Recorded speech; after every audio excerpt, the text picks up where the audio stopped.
Well, welcome everybody. I want to start by thanking you for the privilege of your time this afternoon. We know that your time is valuable and uncompensated, so we're here to make it of some value to you today. I'm being joined by Emily Gannon, Esquire from Kaye Bender Rembaum, and Skip Richardson, our branch president of Association Services of Florida. So with that being, we have some bullet points we're going to be discussing. It's open for questions. This is a panel, so it's a little bit different from some of our courses. So if you have questions, just type them in, and if they're pertinent or relevant to what we're discussing, we will chime in and get those questions answered for you. Without further ado, Emily, would you like to start? And then Skip could briefly introduce himself as well with anything to say. Welcome, Sure. everybody. Hi guys, Emily Gannon here from Kaye Bender Rembaum. I think I do these classes just because I like to hear you guys give the nice flowery introduction. It's so nice. So as they said, I've been with Kaye Bender for I think 12 years, going on 12 years. We are a firm throughout Florida. I'm in South Florida. I'm down in our Broward County office, but we have an office in Palm Beach County. We can make appointments down in Miami. We have an office up in Orlando and an office in Tampa. So pretty much now we cover pretty much the whole state. We just had another attorney join us in the Orlando office. So we're continuing to grow. I think we're at 22 attorneys, almost half of which are board certified, which is a big deal. I like to think we're sort of, if you think about Goldilocks and sort of the too hot, too cold, too big, too small, that kind of thing. Our firm fits, sort of right in the middle there. If you have a small firm, you might have an issue where they can't handle everything that you have going on if you're an association. If you deal with a big firm, you might have an issue where maybe you don't get answers right away. Maybe you get shuffled around to different attorneys and you feel like you're not getting sort of that customer service aspect that you want. I like to think we're, like I said, sort of the Goldilocks mix of we're right in the middle. I think we're a good size. We can handle everything that all the problems an association has, but we also give you your sort of individual attention and that kind of thing. So that's our firm. All we do is represent associations for the most part, occasionally developers, occasionally unit owners, but for the most part, this is all we do, associations. Today's meeting, just so you guys know, or today's panel, I guess, discussion is on the Homeowners Bill of Rights. So 99.9% of what we're talking about is homeowner related. So chapter 720, I don't want anyone to, be mistaken here. If you're in a condo or a co-op, you're welcome to hang out, but I don't want you to be misled and think that we're going to get to your questions because they are most likely not going to be related. So sorry to be the bearer of bad news there. So that's where we are. Skip, do you want to say something before we sort of jump in? Yeah, super excited to be here. Thank you, Emily, for taking the time to help get this pulled together. My name is Skip Richardson. I am the branch president of Association Services of Florida. Our service range goes down from Key West, Key Largo, all the way up to Fort Pierce. We're currently servicing 113 associations. My background is obviously HOA, COA. And then previous to this, time in the corporate hospitality world with Marriott and TPG hotels and resorts. So super excited to be here. One of the best parts, as Emily said, is getting to hear everybody's questions and really having this panel, which I think is one of the greatest things that we'll have the opportunity to do this month. So Emily, without further, by all means, please take it. Thanks, Skip. So, Skip and I were talking earlier, basically sort of to give you guys a little context, a little background about where this all comes about. So House Bill 919 last year went into effective as of October 1st. It is the Homeowners Association Bill of Rights. Now that is a dramatic, impactful title. It sounds like there's going to be all this cool stuff in there. In reality, they did add some stuff. There is some new information we're going to go through. Like I said, we'll do sort of a little summary here. But I think it also ended up being a little bit of a compromise. So it may not have as much, oomph as they wanted it to when they originally put it together. But I think, again, as the result of being a compromise, there were also, others that wanted to water it down a little bit, didn't want it to have as much impact as it was originally proposed. And then now we end up with what we end up with. and we have this compromise here. Again, to give you a little context, a lot of this came from a very large scandal that happened in South Florida involving a community called the Hammocks. You may have heard about it. It was in the news. All of this is alleged. Let me give you that quick disclaimer. But many allegations and claims that basically it was a huge HOA. I think there are 18,000 homes or something, 16,000, 18,000, huge. And basically the board allegedly was doing things improperly, and board members were allegedly stealing money, getting kickbacks, writing checks to, you know, their family members for alleged work that wasn't being done. You know, they sort of, hey, I have this contract to do, you know, landscaping with ABC Landscaping, but by the way, ABC Landscaping is actually my, you know, husband, and I'm just writing him a check every month, and we're not doing anything, but association money is going to, you know, Mr. Jones.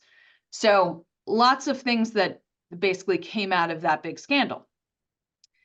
So that's to give you a little bit of the context, and we can get into sort of how this is going to come together with what these changes are in a minute. But let's go through a couple of the bullet points. We'll sort of lay it out there. And then we can get into a little bit more of the nitty gritty, so to speak. And just so you know as well, there is a current bill also being passed around, Senate bill, I think it's 7044, that builds on this and is trying to add some additional protections, beef up some of what they had in mind when this passed last year, adding some more things in. So it'll be interesting to watch that and see if that ends up, you know, being part of our law next year, perhaps, or if it gets sort of compromised or watered down again. Just so you know, too, I guess I should mention somebody in the questions already mentioned Michael Bender of Kaye Bender Rembaum.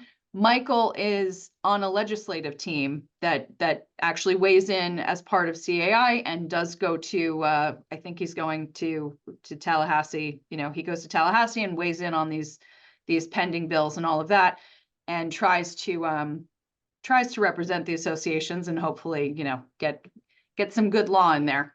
So let's go through a couple of the changes. Let's talk about it a little bit. Some of the changes are fairly minor. One of the key points, and this sounds small, but it is a detail that you should be aware of if you're in an HOA.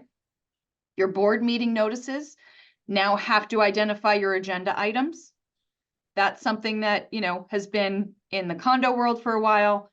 It was sort of a practice that maybe your agenda items should be on your notice, but it wasn't required. Now it's in the statute. Make sure when you're having a board meeting, your agenda items are listed. So little thing, but again, important detail for you to be aware of. Official records, there were some items changed in that section of the statute. Now they clarified that the association has to keep a current roster of the members and maintain the designated mailing addresses of those members. The designated mailing address, now we've clarified that means the property address, unless that owner basically has told you and provided written notice to the association of a different mailing address. So the default is going to be the property address unless the owner has given you something else in writing. Emily? Yes. We did get a question about the agenda. Sure. From Barbara. She's asking, the following is included on the agenda. Meeting attendees may not engage in obscene gestures, shouting, profanity, or other disruptive behavior. If attendees become disruptive, they may be expelled from the meeting and fined / sanctioned. This agenda is subject to change. Can the community association impose fines for this? Interesting, because that's not really an agenda item. It's essentially sort of an instruction on how to attend the meeting, I suppose. We do have, you know, boards that will adopt rules and policies about how to attend meetings, what your participation should be. And I have no problem with including a rule like that or a policy like that, that you should not be disrespectful, you should not be rude, that kind of thing. So again, that should really be in your rules, some sort of policy, you know, something that you can send out to everyone to let them know. Once it is established as a rule, then yes, you could treat it as a violation if there's somebody who is rude and cursing and disruptive and that kind of thing. I think you can also, in general, if somebody, even if you don't have an actual explicit rule about it, which really you should, you could still then proceed to treat it as a violation or send a notice to that person if it happens more than once. If it's every time they come to the meeting, you know, they're just disruptive and you can't get any work done. They're just interrupting the board every 2 seconds, you know, cursing, yelling, whatever it is. If it is that bad, you may also want to consider having, you know, an off-duty police officer there to sort of keep everybody under control. I mean, I hate to sort of see it go there, but sometimes that is necessary and that helps keep everybody under control. All right, let's go through. Our board is using F-bombs. What do you recommend for owners? Well, again, all right, we'll have to, Emily, let's continue to go when through I was some of these managing, points, guys. we used F-bombs all the time, and to get people to come, the F-bombs were free food. That's There you go. There you go. All right, so we were in the middle of talking about official records. Another key point with official records, your email address is going to be the email address that's provided if you opt into electronic notices being sent, you know, if you've consented to that. And if somebody then revokes their electronic notice consent, if they no longer want to receive notices via electronic, you know, means, then their email address and or facsimile number, which is very funny to me that that's still mentioned in the statute, but sure, has to be removed from the association's records. All right, so that's our official records adjustment there. Deposits, there was again sort of a small change, but it still again could be important. If you collect a deposit from one of your owners for any reason, if you do, you know, ARC forms, and as part of an ARC project, you require maybe some sort of, you know, again, security deposit. So in case the contractor, you know, messes up something on the common area, that deposit money has to be maintained separately, can't be commingled with these other association funds. So any deposit money has to be kept separate, has to, you know, can't be commingled, and then has to be returned within 30 days of the end of the project. Also, if an owner makes a request for an accounting, then you have to respond to that and within 7 days. So that's, again, small change, but could be significant. All right, now we get into sort of the more interesting, juicy stuff, so to speak, the scandalous stuff. So like I said at the beginning, our little disclaimer, the whole reason, well, I shouldn't say the whole reason, the primary reason that all of this was done, that we made these changes and that we put in these, you know, sort of new rights, so to speak, was because of this scandal that happened at the hammocks. So going back to remind you, and again, this is all alleged, nobody's been convicted as far as I know, but they have been charged and they have been arrested. There are a number of board members who they believe, clearly there was enough evidence for arrests, were stealing money. So just basically using the HOA like their own personal, you know, cash cow, and writing checks to people that, you know, or to companies that didn't exist, or to their friends or to their family members, and keeping all this money and basically just, again, it was, according to this, it was a whole bunch of embezzlement, fraud, corruption, all of the, you know, buzzwords that you never want to hear when you think about the people you're sending your money to. So that's what they think was going on, that there have been arrests. So again, pretty serious now. So there's a lot of evidence already. Now, keep in mind, they were already arrested before any of this law came into place, okay? So there were already crimes. There were already criminal, you know, statutes that we could be applying to their behavior. That's where this gets kind of interesting, because ultimately, you know, now we've added some language into 720, but again, a lot of what we're talking about was already a crime. So that's where I think there's a little bit of this debate between, was any of this really necessary? And, well, we have to put this in here to protect our homeowners. Well, but did you? Because again, we already had these things as crimes. You already can't, you know, embezzle money and steal money and all of those things. So that's where that discussion gets kind of interesting, and you sort of see both sides of it. And like I said, the pending or the new Senate bill amps this angle up a little bit and adds some penalties. It addresses and Skip and Jerry, I hate to say this, but also it seems to have some penalties for managers. that are part of any of this kind of wrongdoing, which again, should already be covered. I'm not saying that that wrongdoing should ever be allowed, but I don't know that additional legislation or additional law to prohibit it is necessary. But, everybody can have their own opinion there. So now, like I said, we'll get into sort of the juicy stuff. The big thing here, now there's a clear prohibition on kickbacks. Also, side note, a lot of this stuff was also in 718. That's the Condominium Act. That's when we're talking about condos. A lot of these same language, the same restrictions were already in that section of the law. So now they've just transferred it over, sort of copy and paste into 720, which is what governs our HOAs. So this part in particular, this was already in 718. This was already something that was in condo world. So it's not that different than what we've already been dealing with for a lot of our associations. Officer, director, manager may not solicit, offer to accept, or accept anything or service of value for which consideration has not been provided for his or her benefit or for the benefit of his or her family member. From any person that's providing or proposing to provide goods or services to the association. Again, this seems like something that's a little common sense at this point. Basically, if you have a vendor who wants a nice contract with your association, be very careful. Don't take any kickbacks. Don't, make sure that you're not taking anything in exchange for, giving them that contract. And we always hear the stories, and again, proving it may be very difficult, but we've always heard the stories of, hey, we had this big clubhouse renovation and we had all these bids and, roofers came out and whatever it was. And lo and behold, the new president seemed to get a new roof, the next month. And that same roofer is the guy who got the clubhouse deal. Seems a little, shady to me. We've heard stories like that for years.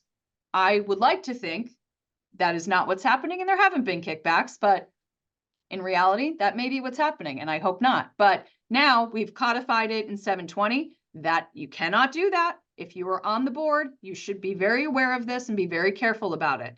So now if you're an officer, director, manager, and you solicit, offer to accept, take service, all of that, you are subject to monetary damages.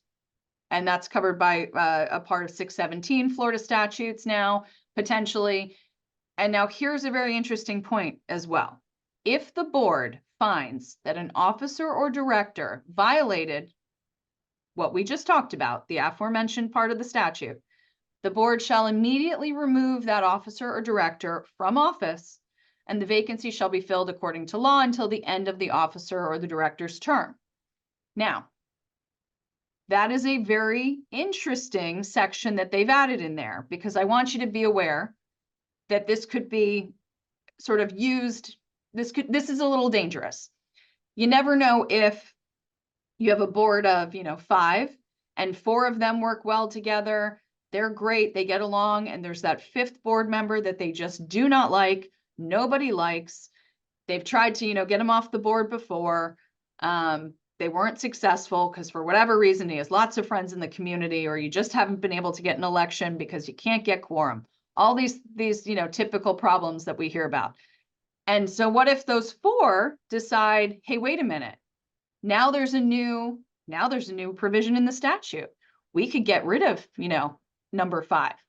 We can determine that he took a kickback, or he solicited something that he shouldn't have. And now we'll just tell him he's off the board and our problem is solved. There we go. We got rid of him.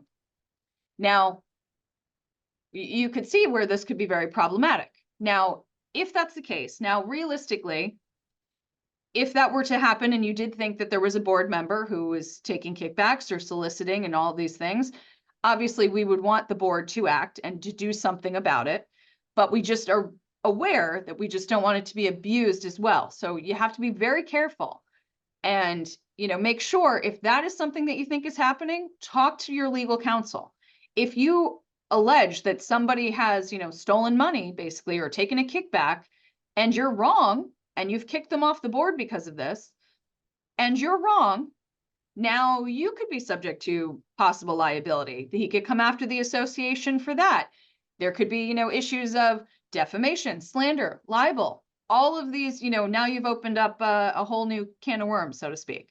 So it's very interesting that they put that in the statute, but we just want you to be aware it's not a free-for-all, and it really shouldn't be abused. You can't just say, well, the four of us wanted to get, number 5 off the board, and this is the way we could do it.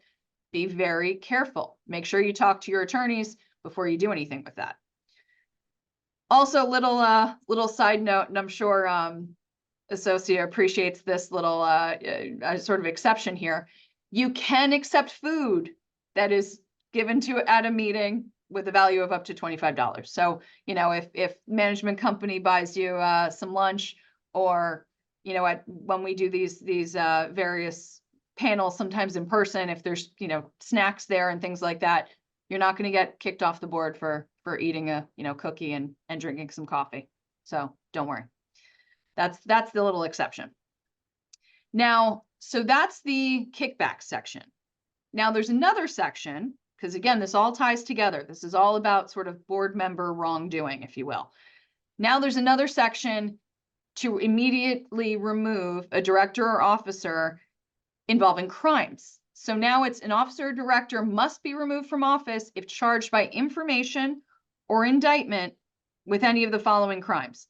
Now, keep in mind, the kickback section said that the board could determine that there had been a kickback and remove a director or an officer. Here, it's if they're charged by information or indictment. That does not mean the board makes this determination. When we're talking about an indictment or by information, that is something that law enforcement is doing. That is something from a prosecutor, from the state attorney's office, with an actual criminal case number. That's what we're talking about. These are, crimes determined by law enforcement. This is not just the board making a decision and acting on it. So we'll read through the list quickly. So these now are identified as crimes. Forgery of a ballot envelope or a voting certificate that's used in an election. Theft or embezzlement involving association funds or property. Now again, theft and embezzlement were crimes before, but now we're really locking it down. Destruction of or refusal to allow inspection or copying of official records of the HOA, which is accessible to a parcel owner within the time period required by general law. And this is the key part here, in furtherance of any crime. This is also considered tampering with physical evidence. And then the last one is obstruction of justice. Now, technically, all of those things that we just said were already pretty much crimes, because we're talking about destruction of evidence, tampering with evidence, forgery, theft, embezzlement. Those are all crimes already. But now we're again putting them under the umbrella of Chapter 720 as well. Now, important to note, because again, I don't want this to scare people. When we talk about refusal to allow inspection of records, that is not, the simple mistake of, hey, we got a request and we didn't reply in time, and the owner didn't get to come in within the 10 business days, and now we think we're all going to be arrested for a crime. No. This is if you have destroyed, basically, if you've destroyed evidence or records, or you're refusing to provide records to an owner who would be entitled to them because it's in furtherance of a crime. So if you think about it again in terms of sort of the hammocks, this makes sense, because any owner who tried to do a little digging, who tried to investigate and see what the board was doing, to see where their money was going, they probably weren't able to get that information. They probably weren't able to access those records. If I had to guess, those board members were either, not providing the access or destroying the records or forging the records.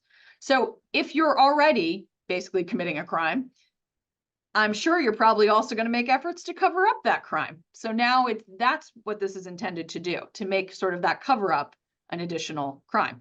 So if it's an officer or director charged by information or indictment, so again, by actual law enforcement, not a board decision, by a prosecutor with a criminal case for any of those items, for any of those crimes, they are removed from office. Okay. And again, that does not mean based on just a suspicion. It means charged by information or indictment. So that's where sort of, again, the more interesting and the juicy part, so to speak, of this bill comes into play. because of all that alleged wrongdoing that was going on. And the goal is to try and avoid that and keep everybody, on the up and up. So a couple other things that relate to that, but they're less scandalous, so to speak. Conflict of interest provisions were added. There's specifically now a conflict of interest section that deals with any officer or director who's appointed by the developer has to disclose their relationship to the community, basically every calendar year, and let everyone know, hey, the developer appointed me. Anything else that is reasonably construed as a conflict of interest, they're supposed to be disclosing as well. There's some additional conflict of interest disclosures just in general for directors and officers, for those who are appointed by a developer, but then also just anyone else. You must disclose to the association any activity that could be reasonably construed to be a conflict of interest at least 14 days before voting on that issue or entering into a contract that could be the subject of a conflict. Now, they've put in here, basically there's a rebuttable presumption of a conflict of interest if any of the following occurs without having made that prior disclosure to the association. So if a director or officer or relative of a director or officer enters into a contract for goods or services with the association, or if a director or officer or relative holds an interest in a corporation or other business entity, essentially, that conducts business with the association and enters into a contract. So again, it doesn't mean it's prohibited just because, in an ideal world, if your vice president happens to be the owner of the best landscaping company in all of Broward County, you should still be able to hire that landscaping company. It doesn't innately mean that it's wrong and that there's some wrongdoing here. So that's why they say, there's a rebuttable presumption of conflict, but it can be overcome and the board can still move forward, but there are certain steps that it would have to take, a certain vote, but that disclosure should happen 14 days before the vote happens. Again, similar to what was already in 718. So nothing all that different here. Emily, we have a question kind of pertaining to that. It's pretty Sure. specific. So Mr. Paul Rozek is asking, I have a member that uses, a board member that uses the same lawn company and has been since he was president. Can we make that board member present his bills to prove or disprove a kickback? He has the same lawn company that the association uses? Correct. So again, doesn't necessarily mean there's anything just wrong with that. I don't know how you would make him prove that he's not getting a kickback. If there is, because ultimately, if those are his records, those are his records. If you have any sort of indication from the association's records, or if it's something that, again, I would just look into it further, talk to your attorney. Maybe there's something in the records that does seem to indicate something. If you have reason to believe, if somebody from the landscaping company happens to mention, oh yeah, we do that guy's lawn for free because he got us this gig, then we'd have a little more evidence here. But you really got to look into it a little bit more. And we do have another question along that line. Is there a conflict of interest if the association attorney has a family member on the HOA board? Is there a conflict of interest if the association attorney has a family member on the HOA board? Well, arguably, so that director or officer basically is related to someone who, if they are actually, the attorney providing services for the association. So to be safe, I would treat that as a conflict of interest. And again, that doesn't mean it's necessarily prohibited. It just means we have to do the disclosure. We should be voting on it. I would treat it the way, again, just to avoid any impropriety or any appearance of impropriety. That board member who has that connection should not vote, should basically let the rest of the board vote if they want to continue working with that attorney. And again, it doesn't necessarily mean there is something, inappropriate happening. It just means we want everything to be transparent. We want to disclose everything. We want the board to be aware of this relationship so that, again, because we're not hiding anything. We want everyone to be open about it.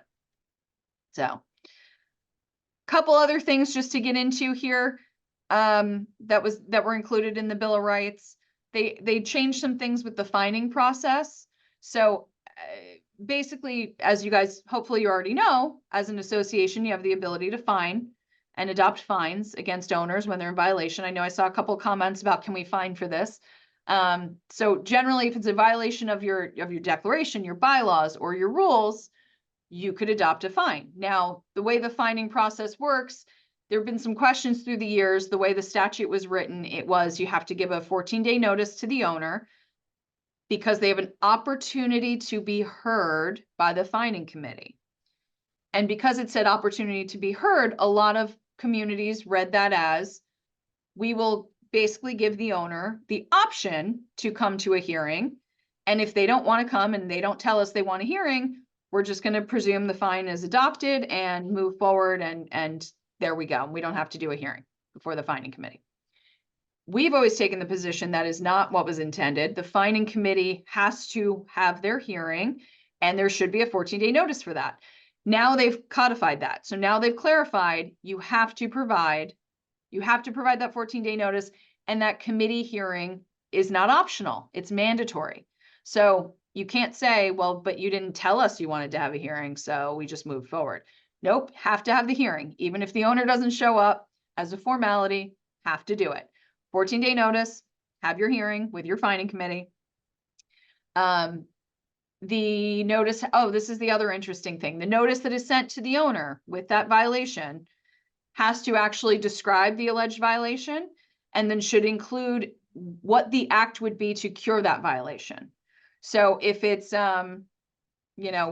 parking a commercial vehicle in the driveway overnight, you would put on your notice, it's a violation of Article 10, subsection K, that says no commercial vehicles may be parked on the lot overnight.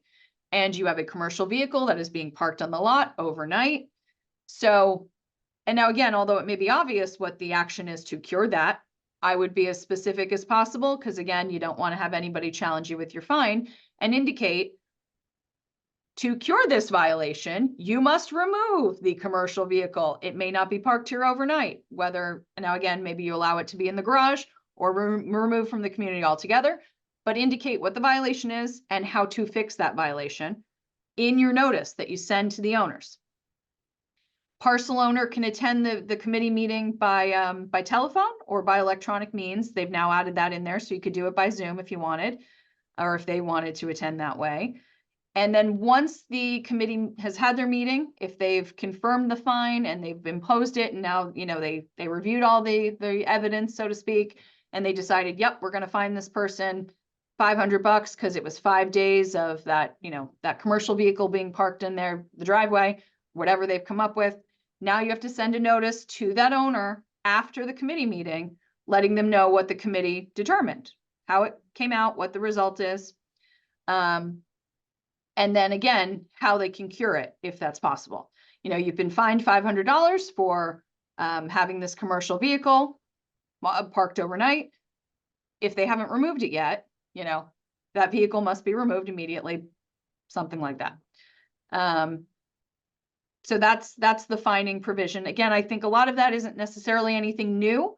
It's just clarifying a lot of what some different associations have done, and what I think some different attorneys probably have interpreted through the years. Now, this is the other interesting, I guess, sort of a scandalous portion as well. So fraudulent voting activities related to association elections and penalties. Okay, so they created a new section of 720. It's now, 720-3065. This was to address fraudulent voting activity. And they have made these items that we're going to talk about real quick.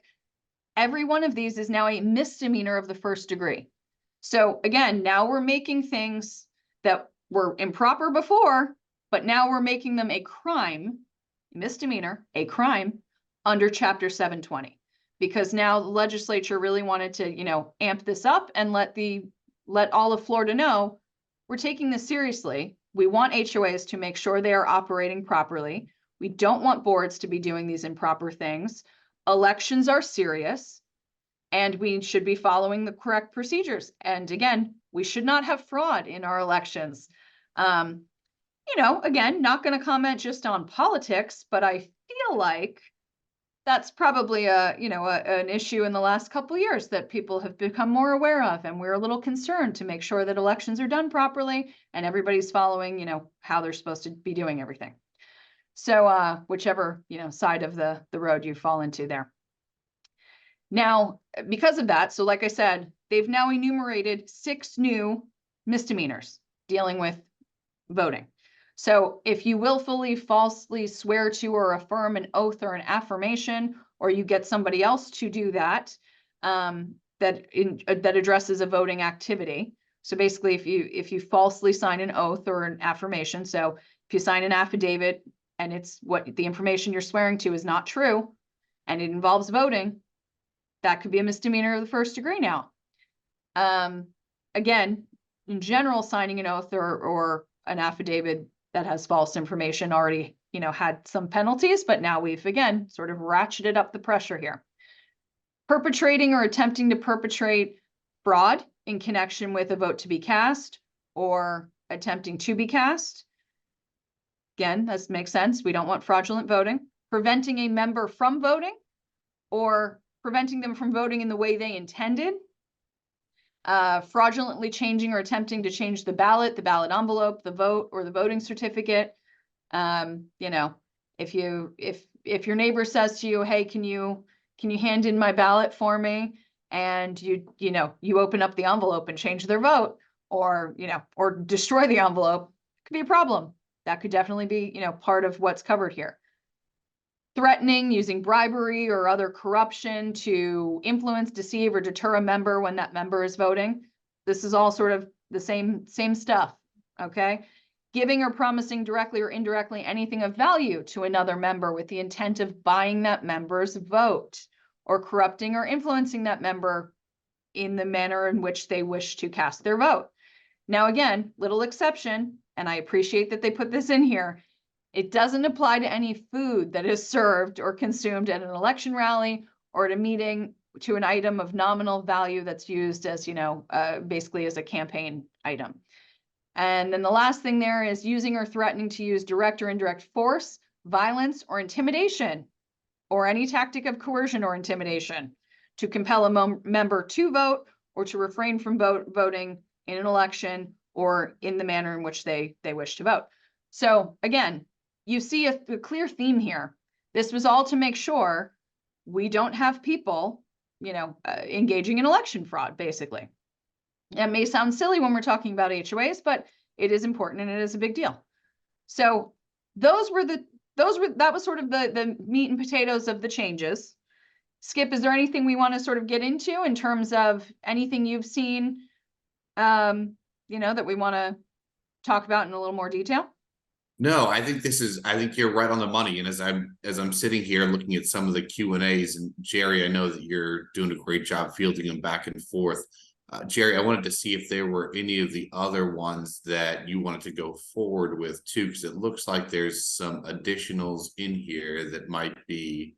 Yeah, there's quite a few. Actually, I was kind of waiting for us to get through the bullet points and then just bringing them up. Most of them, Emily and Skip, are asking specific questions. Right.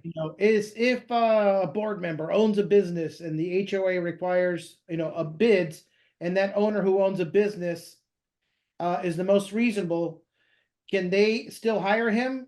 I guess that's a question. That's what we talked about. It's not, it's not prohibited. It's not innately, wrong. It's just, as long as you follow the process, there's a disclosure involved. And basically the board votes, and that person who has the interest does not vote. They take themselves out and let the rest of the board vote. Then because that's what I said. What if you do have a board member that has that connection and it's a great vendor that provides great service? Why shouldn't the association be able to use them? Yeah. There was one question on here that I thought was interesting, and I think it'd be good to have maybe your thought on it too, Emily. And it was, and I know Jerry, you're going to get through them, but this one kind of resonated too, because I'm actually in the process of one of these. Does the fraud re-election also apply to the fraud in recalls? I saw that too. I saw the comment about a recall. So that's interesting because the recall, and I saw somebody else comment earlier, basically who oversees HOAs. And this is part of the problem ultimately. So let me sort of start there and then get back to it. For the most part, and I hate to say it this way, but no one oversees the HOAs. And I don't mean it like that, but I kind of do. So you guys may have heard there's a division of condominiums and timeshares and mobile homes and all of that. Their name is Division of Condominium, Timeshares, Mobile Homes. It's not HOAs. So really primarily the division, when you hear us talk about the division, they're there mostly for condominiums to help out when owners have complaints about what's happening in their condo. We don't have that same body in the world of HOAs. They do contribute, or they participate and they review elections for HOAs. So there is something, they do have jurisdiction over election disputes. So, you're not completely sort of floating out in the ocean, so to speak. But if you really do have a challenge for your HOA, if you think the board is not doing what they're supposed to be doing, there is no division to necessarily complain to if your complaint is, hey, they're not holding meetings that are properly noticed. The way you'd really have to go about it ultimately is you'd probably have to sue them. And obviously that's a big, that's a big ask if you're an owner. So that's why I think these additional protections were put in there to help the individual owners. But yes, for a recall, and that's a good question. So a recall is basically a vote. It's just done in a different manner. And recalls are also controlled or also reviewed by the division potentially. So, again, something else that could help. But it is a vote. So if somebody, forges recall ballots, I think now we have a problem, and that could be considered one of these misdemeanors here. So we have to be very careful, and I would treat it the same way as any election and make sure that, all of the votes that are done are valid, are, handled properly, all of that. Now, again, proving any of that may be very difficult because obviously, can you really prove who signed this piece of paper? I don't know. Maybe with some affidavits that say, hey, that's my name, but that's not my signature. So, all of this it can be very difficult ultimately to prove. That's the other problem. So it's all nice that we've now put this in here and that we have all these, crimes and extra protections. But as a practical matter, it'll be interesting to sort of see how this all gets enforced and how this plays out over the next, couple of years, since this is new as of October 1st. So, So we have a couple questions, and these are for both Skip and you, Emily. Can a board member be employed by the management company? Can a board member be employed by the management company? So again, I think you're in the same boat as what we just talked about. I mean, ultimately, so that's a board member or director or officer who is basically getting a benefit from a vendor, from a contractor of the association. So I don't necessarily see a problem with it, as long as we, again, treat it essentially as a conflict of interest and make sure we go through all of those disclosures and hoops and votes and handle it properly. Obviously, there could be an issue, and this could be an issue with any vendor, if at some point the board or the community is not happy with management. You may have to have a conversation without that board member, which, could be a little awkward, but it's not innately wrong. Just might be logistically a little messy potentially, but also could be great because, again, you could have a board member who works for the greatest management company in the world, Associa, or, whoever. And, I joke, but then maybe that's who you want as your management team. So yeah, doesn't So make it that wrong. leads us to our next question. What about the conflict of interest of the property management employees or representatives? What if they bring their own contractors? And Skip, Do you want to weigh in on that one? Oh, I'm your sorry, I volume cut out is- just a little bit. Can you repeat it one more time? So they're just asking, what about the conflict of interest of the property management employees or representatives? What if they bring their own contractors? I think that's, and that kind of goes back to what Emily was saying too. It's that making sure that you have all the verification in place to ensure that there's no conflict of interest. I mean, there's a lot of opportunity that's out there when from a property management perspective, when ultimately, who do you call when something goes wrong, or when a vendor has messed up? When your name is on the line, and when you're trying to do the best for the community, and you've got a vendor that you've used and that you've vetted and you've already done the hard work behind it, as long as you are able to ensure that and can prove that there's not a conflict of interest there, it's making sure that you've done the due diligence and fully transparent in what you're doing. And so when inevitably somebody asks that question, you have the ability to back it up and say, yeah, absolutely, here's the due diligence that's been done, and we can answer any questions that you may have. That's a good question.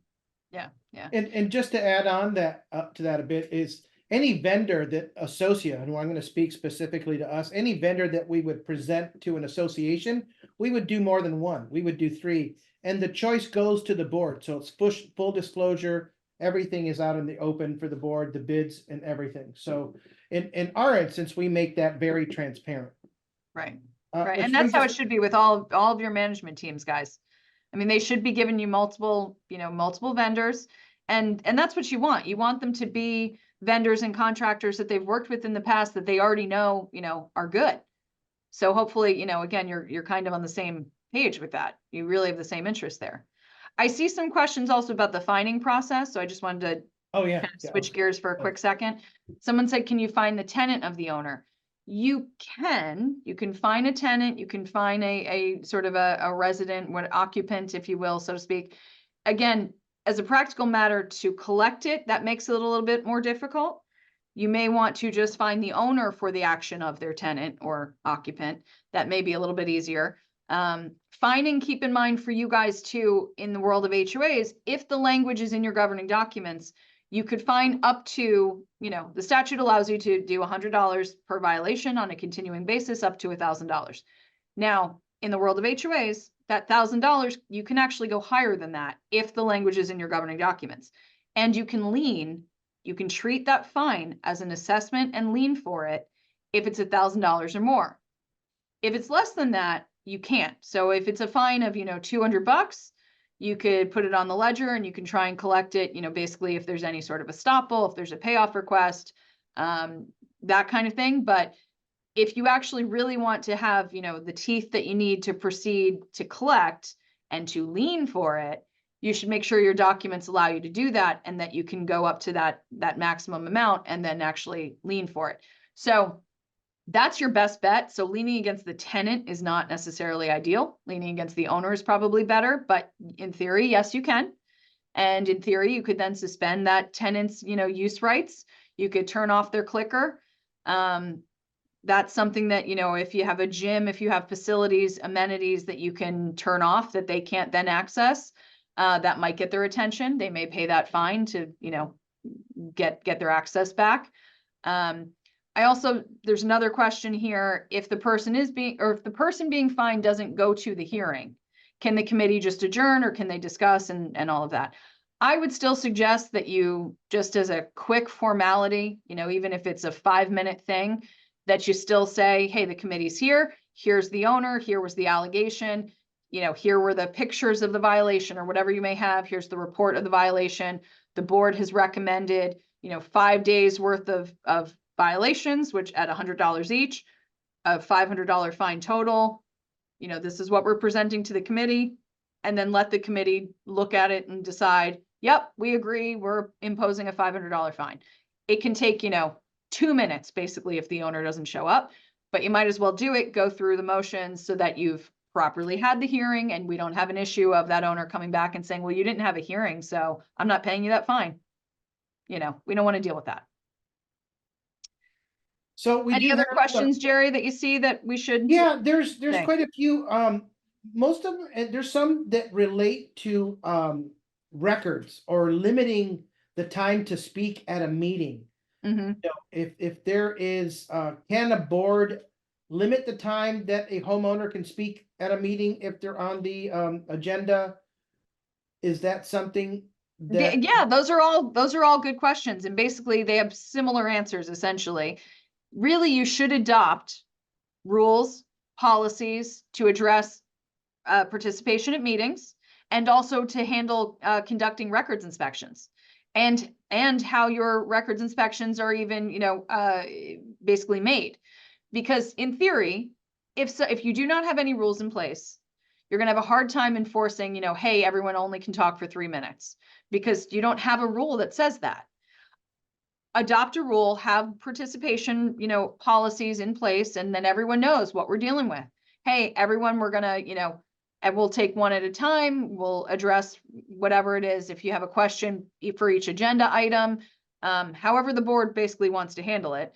You could take questions all at the end, but that tends to, again, politically upset people, because if you've already voted, they're very mad that you didn't, listen to them first, basically. So I would suggest, again, politically, unless, there's mass chaos going in your community, generally you should sort of, make your motion, have the board discussion, then open up the floor, let the owners weigh in or ask their questions, have a policy in place. Everyone's only going to speak for 3 minutes. And that can also address recording meetings and how you're going to do that. We can, again, talk to your attorneys, but we have various policies that we've drafted for our clients. And that's for any participation at any meetings, basically. Then separately, you may want to have certain rules and policies in place for records inspections, how those inspections can be made, how often they can be made, when they will, if you can limit some records. But if you don't have those restrictions in place, basically the statute says you have to give access to all of the official records that are open for inspection. There are some, as we know, that are not going to be open for inspection. But ultimately, if someone says, I want to go through, they arrive and they say, I want to go through all of your filing cabinets and I want to see all the records of, since the dawn of time that you have on file. You can't say, well, no, we're only going to let you look at 10 things today. That's not going to fly. If you have rules in place, you could put some restrictions in there that, they can't seek to access the same records twice within, a 30-day period. If it's literally, I want to see the October minutes from 2022, and then you get another request, I want to see the October minutes from 2022 again. Well, we already gave them to you. Why are we doing this again? So they have to be reasonable rules, but you could put some parameters in there. Talk to your attorneys, let your attorneys draft them. Don't try and come up with them on your own, because if your rules aren't reasonable, they're going to be subject to challenge. And then you're on the wrong side of a potential lawsuit. All right, we're going to move to our quick fire round here. Yeah. So a couple quick questions. With Florida's permitless concealed carry law, can associations prohibit firearms at meetings? That is not part of this at all. Okay. But and if you want to take a look, we actually have, because this is I'll be honest, that is a hot topic in the last year or so. We have an article, and I don't mean to be, salesy at all, but if you look at our website, Kaye Bender Rembaum, there is a section, I think it's kbrlegal.com. I should say it actually properly. kbrlegal.com. There is a section called Rembaum's Roundup under resources. And it has a number of articles that Jeff Rembaum writes, and it deals with a lot of sort of hot topics. There is a section on the 2023 legislative update, which handles more than what we've covered today, but also covers what we've talked about today. So if you are interested in looking at it sort of in fine print, so to speak, you can look at that article there. There is also an article specifically on that topic and concealed weapons and sort of how to address that. So I hate to, again, be that person, but I'm going to steer you to our website, Rembaum's Roundup. Go look at the article there. So this is questions from Barbara. Is a domestic partner considered a family member? Interesting, because the way the statute reads, it does say family member and it doesn't really define it. But I would say, again, sort of err on the side of caution. If it is an issue where we're talking about the conflict of interest provisions and it's, it's the domestic partner that has the, whatever it is, interest in the company or whatever it is, again, err on the side of let's disclose it. Let's go through the procedure and make sure nobody's going to challenge it. We have a board member who is a real estate agent and purchases units from the unit owners in distress for profit. Isn't this a conflict of interest that also is self-dealing? Well, that's an interesting one too. That could be a little more complicated based on sort of the facts, because ultimately and we have a lot of board members that are realtors in general. are you getting sort of inside information because you're on the board and you're a realtor, or is this information that would be available to anyone? And anyone could, would be aware that this person is maybe in a foreclosure because they could check the public records and see that there's a pending foreclosure. And anyone could reach out to, Mr. Jones and say, hey, Mr. Jones, I see that Wells Fargo just filed an action against you. Any chance you're interested in selling your unit? Maybe I can help you out. Again, I don't know that that's innately a conflict. It would depend on sort of, I think, digging a little bit more and seeing how they're getting the information and what information they're using. A lot of that would be open to the public. So I have a third party story or third, yeah, because I personally came across an association that was in the news where the association's attorney that actually would foreclose on the properties was actually acquiring the properties and owned quite a few properties in the community. The attorney? Yes. Wow. Yeah, I've heard those stories. We don't do that, just so you know. That was not us. That seems problematic. Yes. I know. So- But again, I can see where the argument is, but it's, it's open information, it's public information. Anyone could bid at a foreclosure sale. I don't know. Gotcha. If the committee recommends a fine and the final notice states that the fine and cure, can the owner avoid the fine if they implement the cure after the fact? Generally, once the way we tell our clients to do it, give the person the notice first, or, let them know, hey, this is the violation, you're doing X and you're supposed to be doing Y. Before you say, and now we're going to send you to the fining committee. So you've sort of already given them the warning, you've given them the opportunity to fix it before you're just going to, hit them with a fine.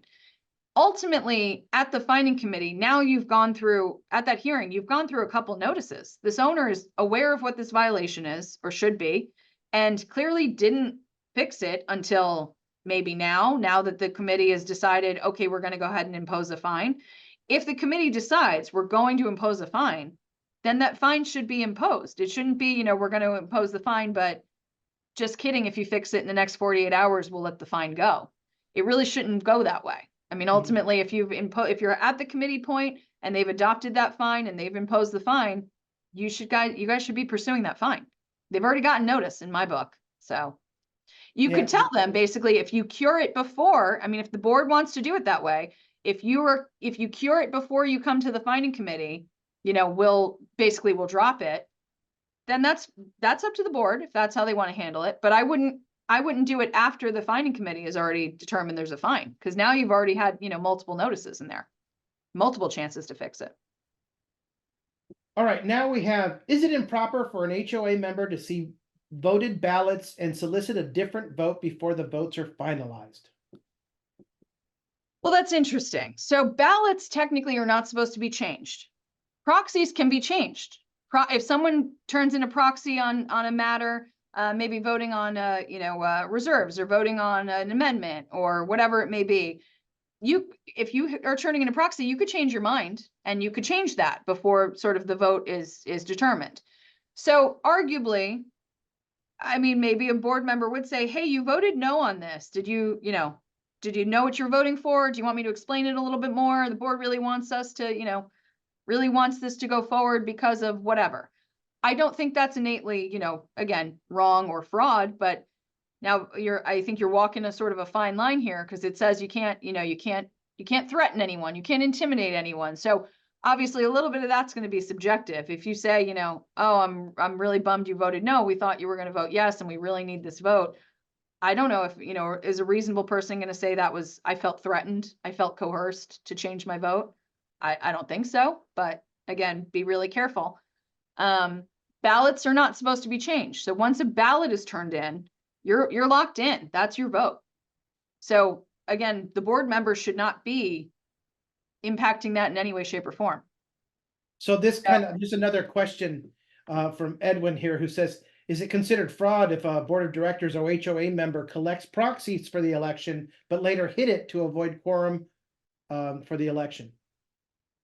And that's an interesting one, because that's come up a couple times. And I don't think it's fraud, because ultimately, if you're giving someone your proxy, they are allowed to exercise it in the way they want to.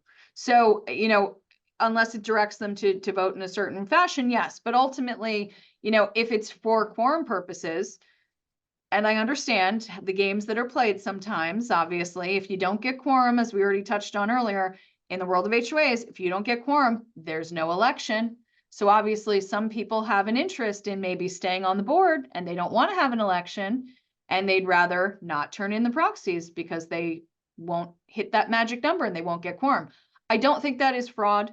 I think again, there's a little, you know, game playing that maybe is not going to look great politically, but I don't think we're crossing into the realm of, you know, a crime there.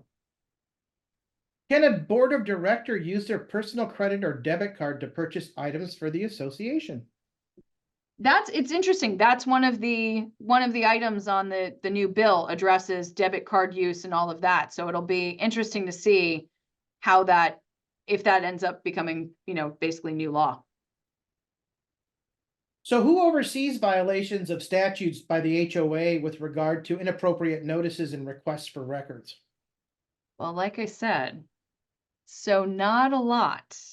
There's basically, and obviously there is dispute resolution. You can go through mediation. You can deal with it, you know, that way if you want to challenge, so to speak, your board, your association. But ultimately, so someone said, can you file a complaint with the DBPR for official records request? No, the only thing that the DBPR, the division, is going to deal with in the world of HOAs is an election or a recall, because recall is related. So basically the election category is the only thing that they want to deal with in the world of HOAs. And until that changes, which they always talk about maybe that changing in the future, who knows? But other than that, to challenge a records inspection request that you don't think was maybe handled properly, if you're an owner, you'd probably have to file a lawsuit. So again, I know that's a lot, that's a burden. Obviously it's a big, you know, that's a big ask for an owner. I do know, and I probably shouldn't mention them, but there are a few law firms that now this is their new thing. It's sort of their boutique, you know, do you think your HOA is abusing its power? Hire us and we'll help you, owner. We get a lot of letters from those guys, because we are usually on the side of the association. So I see those letters all the time. And again, you know, if you want to hire an attorney to protect your rights as an individual owner, that is entirely up to you. We obviously try and guide our clients to do things properly so that doesn't happen. But, you know. Well, that brings us, the clock on the wall says that brings us to the conclusion of our panel today. Hopefully everybody found this content of good use and of value. We want to thank you, everyone, for the privilege of your time, and hope that if you have any questions in regards, please reach out to Kaye Bender Rembaum, or if you're having issues with your management company, please consider Association Services of Florida, Associa.